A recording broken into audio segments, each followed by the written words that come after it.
Welcome to the deep dive. This is actually our very first deep dive. So we're going to be kicking things off. We're going to be kicking things off with something super important to everyone, I think. It's all about how to breed crops that can withstand drought, especially in a changing climate. There's no area more important than drought. Yeah, you're absolutely right. Drought is a huge threat. And making our crops, as tough as possible. Definitely a huge threat to food security globally, and it's only going to get worse. Exactly. And that's why we're doing this deep dive today into two academic papers that are all about this issue. Okay. They lay out the potential of drought-tolerant crops, but also some of the roadblocks we're hitting in the research. Right. It's kind of crazy. One of the papers even said we need to produce as much food in the next 30 years as we have in all of human history. Wow. That really puts it into perspective. Yeah, it's mind-boggling. It does. And here's the thing.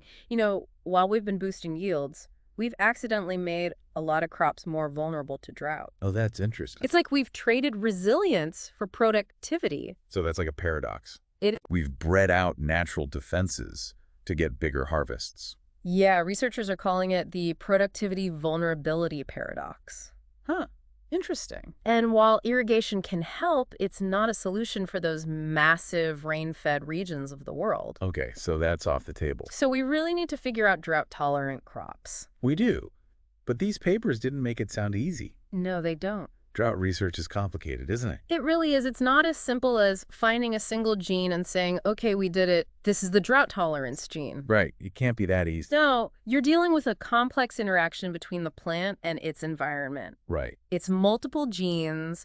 It's a ton of environmental factors all interacting in these dynamic ways. And to make it even more confusing, it seems like everyone uses different terms for the same things. Oh, yeah. Like you see stress tolerance, resistance. Yeah. It's like everyone's speaking a different language. Exactly. And that inconsistency makes it really hard to compare findings across studies. Right. It's a major hurdle. Okay, so the research itself is complex, but then there's also this pod effect thing I read about Right. that really surprised me. Yeah. It basically means that even in controlled experiments, plants in the same treatment group can experience drought differently. Uh-huh. Just because they're in the same pot doesn't mean they're under the same stress. Yeah, it's really interesting. It highlights how transpiration rates can skew the results. Oh, I see. One plant might be drinking water super fast while another is taking it slow. Right. So are we really measuring drought tolerance, or are we just seeing the effects of different water use? Right. Are we getting the full picture? Yeah, it raises some big questions about how valid some of these findings are. Makes you wonder how many studies have missed this entirely. So how do we move forward? How do we make research in this field more reliable and more meaningful? One of the papers suggests a framework called the 4Ds. Okay, the 4Ds. It stands for Define, Design, Develop, Device. Okay, let's break that down. Sure. What does define mean in this context? It means being specific.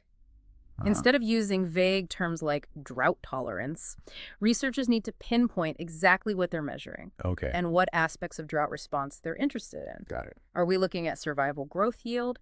We need to be super clear about our research questions. That makes sense. And I'm guessing design refers to the experimental setup itself. Exactly.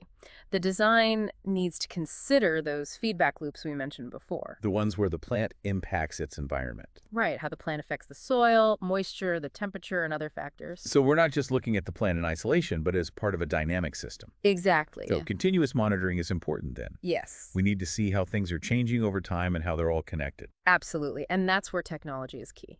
Okay. Sensors, data loggers, automated systems, all that allows us to capture those subtle changes that traditional methods would miss. So we're moving toward a more data-driven approach to drought research. We are, and it's exciting because this data can reveal hidden patterns and insights Okay. that could lead to breakthroughs in our understanding of drought tolerance. That's great. And this is where resilience comes in, right? It's not just about surviving a drought, but about bouncing back quickly and minimizing yield loss. Exactly. A truly drought-tolerant crop isn't just barely surviving. Right, it's thriving. It's thriving even in tough conditions. And measuring those physiological changes, things like transpiration rates and water potential, Yeah. those are crucial for understanding resilience. It's about going beyond just what we can see with our eyes. Okay. And really understanding how the plant is functioning at a physiological level. So we're getting to the root of the problem. Exactly. These details can make a big difference in breeding programs. Which brings us to something the papers mentioned, functional phenotyping platforms. Yes. Are these the key to bridging the gap between lab research and what happens in the field? They could be. They're basically high-tech systems that allow us to create detailed physiological profiles of plants under very controlled drought conditions. Sounds like we have a lot to discuss next time. We do, but for now, Yeah. I want to leave you with something to think about. Okay, I'm listening. If you were designing the next generation of drought tolerance experiments, what would be your top priority? What questions would you ask? What tools would you use? That's a great question for our listeners to ponder. It is. We'll continue the conversation next time and explore these functional phenotyping platforms. Yes. Looking forward to it. Me too.